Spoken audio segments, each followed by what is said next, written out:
نمود سور پر وجود بحر، یہاں کیا دھرا ہے قطرہ و موج و حباب میں۔ یہاں پر مشتمل کا مطلب ہوگا شامل یا محیط یا پورے گھیرے میں لیے ہوئے، اور نمود کہتے ہیں کسی چیز کے ظاہر ہونے کو، کسی چیز کے وجود کو، نمائش کو بھی کہتے ہیں، یعنی دکھاوے کو، دکھانے کو بھی کہتے ہیں۔ صور جو ہے وہ جمع ہے صورت کی، صورت آپ جانتے ہیں عام لفظ ہوتا ہے اس کی ہے، اب بحر کہتے ہیں سمندر کو۔ اور یہاں کیا دھرا ہے کا مطلب ہوتا ہے کہ بھئی یہاں پر کیا ہے، کہ قطرے میں یا موج میں یا حباب میں، حباب کہتے ہیں بلبلے کو۔ یہ شعر اصل میں وحدت وجود اور کثرت موہوم کی تمثیل ہے۔ اب اس کا مطلب یقیناً آپ کے لیے مشکل ہوگا کہ بھئی وحدت وجود کیا ہوتا ہے اور کثرت موہوم کیا ہوتا ہے، اور تمثیل کسے کہتے ہیں؟ تمثیل تو کہتے ہیں صورت کو، اور وحدت وجود کا مطلب خدا تعالیٰ کی ذات ہے۔ اب کثرت موہوم کسے کہتے ہیں؟ ایسے خیالات آنا جو وہم پر مشتمل ہو۔ اب قطرہ اور موج اور حباب کے بالکل ہی سمجھ لیجئے کہ ناچیز ہونے کو ایک عام محاورے میں اس طرح ادا کرنا کہ یہاں کیا دھرا ہے، یہ بلاغت کی انتہا ہے۔ اب قطرے، موج اور بلبل کی اپنی کوئی ہستی نہیں، یہ تو سمندر میں چند صورتیں ہیں جو ایک عارضی طور پر نمایاں ہوتی ہیں، اور ان کی ہستی سمندر پر ہی یعنی ایک طرح سے موقوف ہوتی ہے۔ یعنی اگر سمندر نہ ہو تو نہ قطرے کا سوال پیدا ہوتا ہے، نہ کہیں موج اٹھ سکتی ہے، اور نہ کہیں بلبلے پیدا ہو سکتے ہیں۔ تو شعر میں ایک مثال کے طور پر یہ بتایا گیا ہے کہ حقیقی جو ہستی ہے وہ کس کی ہے۔ یعنی یہاں پر اس شعر میں اگر آپ دیکھیے تو حقیقی ہستی جو ہے وہ سمندر کی ہے، اور اس کی وجہ سے ہی یہ قطرے بھی ہیں، موجیں بھی ہیں، بلبلے بھی ہیں، اور اس کے سوا جو کچھ ہے وہ ایک ممکنات میں شامل ہے، اور ممکنات اسی وقت تک ہیں جب تک سمندر ہے، اور سمندر نہ ہو تو ان چیزوں کی کوئی اہمیت نہیں، یہ بھی ناپید ہو جائیں گی۔ تو ثابت یہ ہوا کہ بوندیں، لہریں اور بلبلے سمندر کی ذات سے الگ کوئی وجود نہیں رکھتے، لہذا انہیں وجود شمار نہیں کر سکتے۔ اب دیکھیے وجود تو اس کو شمار کریں گے نا جس سے ان سب کا تعلق ہے۔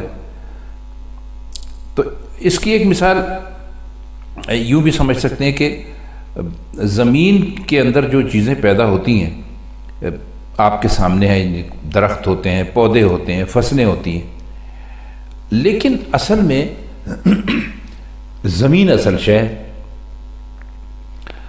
یعنی ان چیزوں کی اپنی کوئی حیثیت نہیں ہے زمین کے مطابق۔ تو جب تک زمین نہیں ہے، اگر زمین نہیں ہے تو ان چیزوں کی کوئی حیثیت نہیں ہے۔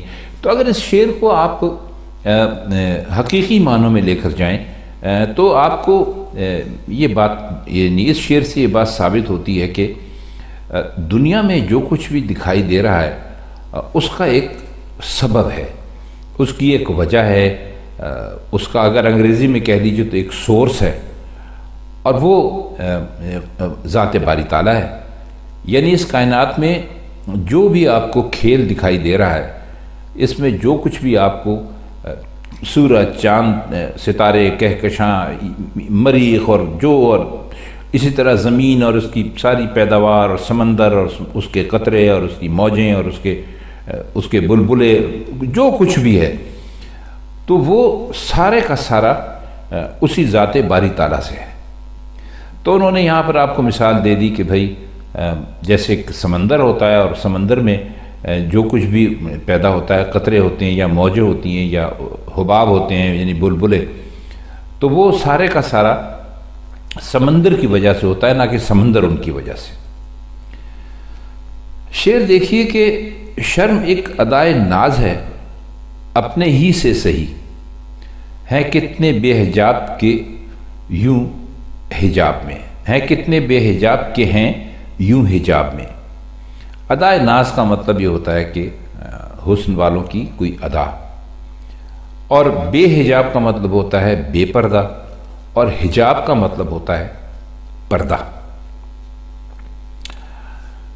وہ فرماتے ہیں کہ جو محبوب حقیقی ہے وہ سامنے نہیں آتا تو یہ اس کی ایک محبوبانہ ادا ہے، اگرچہ یہ ادا اپنے ساتھ ہی ہے، کیونکہ یہاں کوئی دوسرا وجود ہی نہیں، کوئی موجود ہی نہیں۔ گویا ان کا پردہ اختیار کرنا اور حجاب میں رہنا بھی تو بے حجابی ہے۔ اب اس کو مزید سمجھتے ہیں۔ مقصد یہ ہے کہ وجود واجب نے کائنات کے اندر مختلف صورتوں میں ظہور کیا، یعنی اللہ تعالیٰ کی ذات جو ہے ویسے تو ہمیں دکھائی نہیں دیتی، لیکن اس نے اس کائنات میں بے شمار صورتوں میں ظہور کیا، جیسے ابھی ہم نے آپ کو پچھلے شعر میں بتایا کہ وہ ہر چیز میں اس کا جلوہ آپ کو دکھاتا ہے۔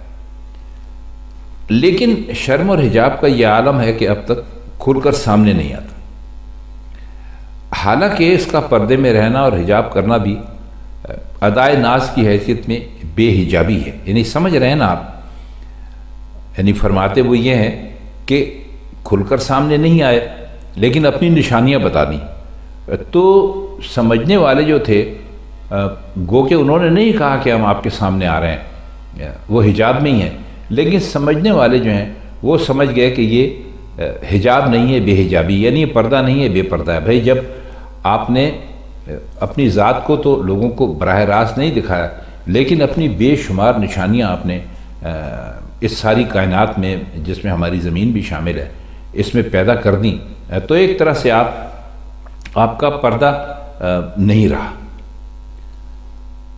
اب یعنی نہ کھل کر سامنے آتے ہیں اور نہ پوری طرح چھپے رہتے ہیں، یعنی درمیان میں رہ کر جو عاشق ہیں ان کو تڑپاتے ہیں۔ شعر کافی گہرا ہے، آپ اس کو 2-3 مرتبہ یعنی سنیے گا جو کچھ ہم نے آپ سے عرض کیا ہے، تو انشاءاللہ آپ کو اس کی معنی بہت کھل کر آپ کے سامنے آ جائیں گے۔ شعر ہے کہ آرائش جمال سے فارغ نہیں ہنوز، پیش نظر ہے آئینہ دائم نقاب میں۔ آرائش جمال کا مطلب ہوتا ہے اپنے آپ کو بنانا، سنوارنا، خوبصورت کرنا، اور فارغ نہیں ہنوز کا مطلب ہے کہ ابھی فرصت نہیں ہے، اور ہنوز کہتے ہیں ابھی کو، اب یا ابھی کو، اور پیش نظر یعنی سامنے جو سوچا ہوا ہے، جو دیکھا ہے، اور دائم کا مطلب ہوتا ہے ہمیشہ، اور نقاب تو آپ جانتے ہیں کسے کہتے ہیں۔ مطلب یہ کہ ابھی کائنات جو ہے وہ مکمل نہیں ہوئی اور اس کی آرائش کا سلسلہ برابر جاری ہے۔ دیکھیے یہ بات غالب نے کتنے عرصہ پہلے کہی تھی، آپ دیکھتے ہوں گے، ٹیلی ویژن پر بھی دیکھتے ہوں گے، اخباروں میں بھی پڑھتے ہوں گے، روزانہ سائنسدان اعلان کرتے ہیں کہ ہم نے فلاں سیارہ دریافت کیا، فلاں نیا ستارہ دریافت کیا، اور فلاں ستارہ اپنی جگہ سے چلا گیا، اب اس کی جگہ دوسرے ستارے نے لے لی، یا وہاں پر کچھ بھی نہیں ہے۔ تو فرماتے ہیں کہ یہ اس کا مطلب یہ ہے کہ ابھی کائنات کی تکمیل نہیں ہوئی ہے اور اس کی آرائش کا سلسلہ جاری ہے۔ کا مطلب یہ ہے کہ اس کا جو خالق ہے، یعنی وجود واجب، خالق آپ جانتے ہیں کہ ہمارا کیا مطلب ہے، جب نقاب میں بھی آئینہ سامنے رکھے ہوئے تو بننا سنورنا بھی جاری ہے، اور اسے آرائش جمال سے فراغت حاصل نہیں ہوئی۔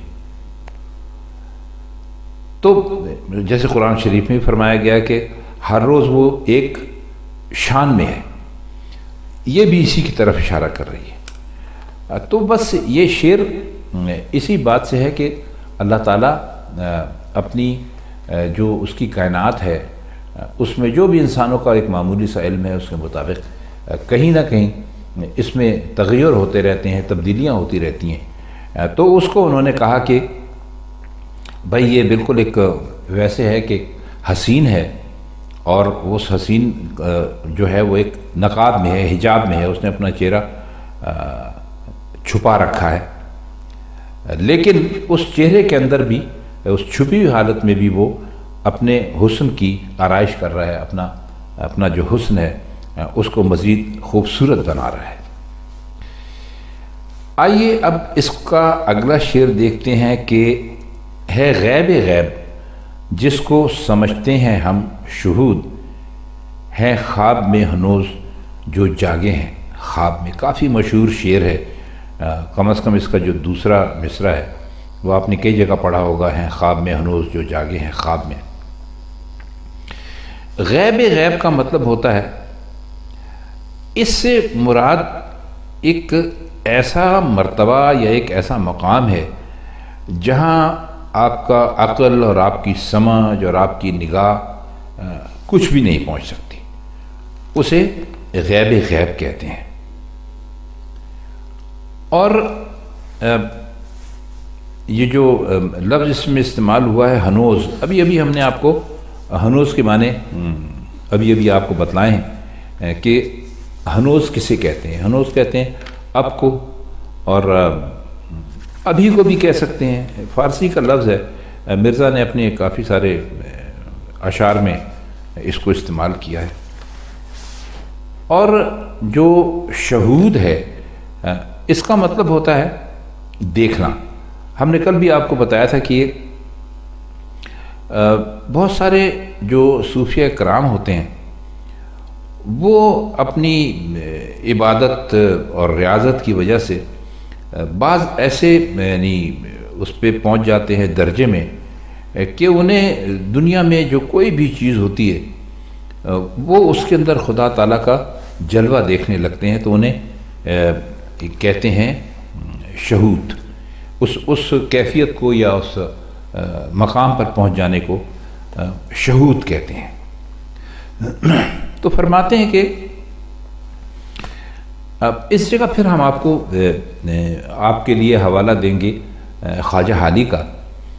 تو وہ فرماتے ہیں کہ جو سالک ہوتا ہے اس کو تمام موجودات میں عالم حقی نظر آتا ہے، اور آپ کو بتایا کہ اسے شہود کہتے ہیں۔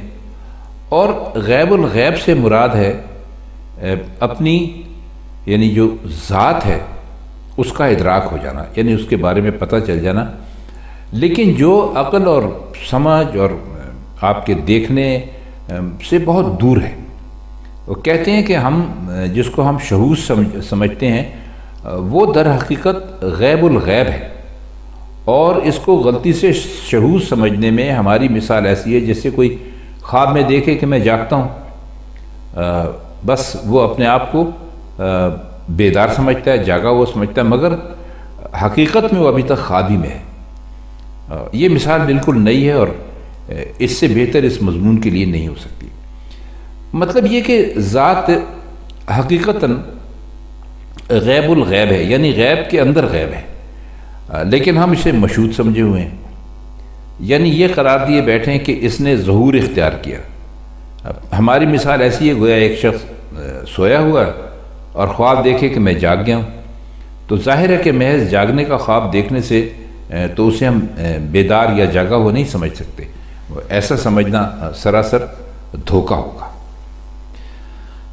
آخری شعر ہے خواتین حضرات کے، غالب ندیم دوست سے آتی ہے بوئے دوست، مشغول حق ہوں بندگی بو تراب میں۔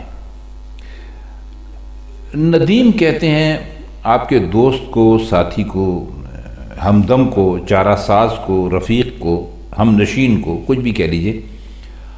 اور بو تراب جو ہے وہ حضرت علی علیہ السلام کی کنیت ہے، اگرچہ یہ صورت کنیت کی ہے لیکن حقیقت میں یہ ان کا لقب ہے۔ مطلب یہ روایت ہے کہ ایک مرتبہ حضرت علی مسجد نبی میں خاک کے فرش پر سوئے ہوئے تھے، یعنی زمین پر سوئے ہوئے تھے، اور آپ کے کپڑے مٹی سے بھرے ہوئے تھے، تو رسول اللہ صلی اللہ علیہ وسلم تشریف لائے اور فرمایا اے ابو تراب، یعنی خاک میں لپٹے ہوئے یا خاک آلود، اٹھ۔ اب بس اسی وقت سے حضرت علی کا یہ یہ لقب ٹھہر گیا۔ اب اس کے پہلے مصرعے میں جو لفظ استعمال ہوا ہے دوست، اس سے یعنی دونوں جگہ یوں سمجھ لیجیے کہ خدا ہی مراد ہے۔ تو کہتے ہیں کہ غالب دوست خدا کے رفیق اور ہم نشین، یعنی حضرت علی حضرت علی سے خدا ہی کی خوشبو آتی ہے، اور میں حضرت علی کی بندگی میں مصروف ہوں، اور اس طرح میں خدا کی بندگی کر رہا ہوں۔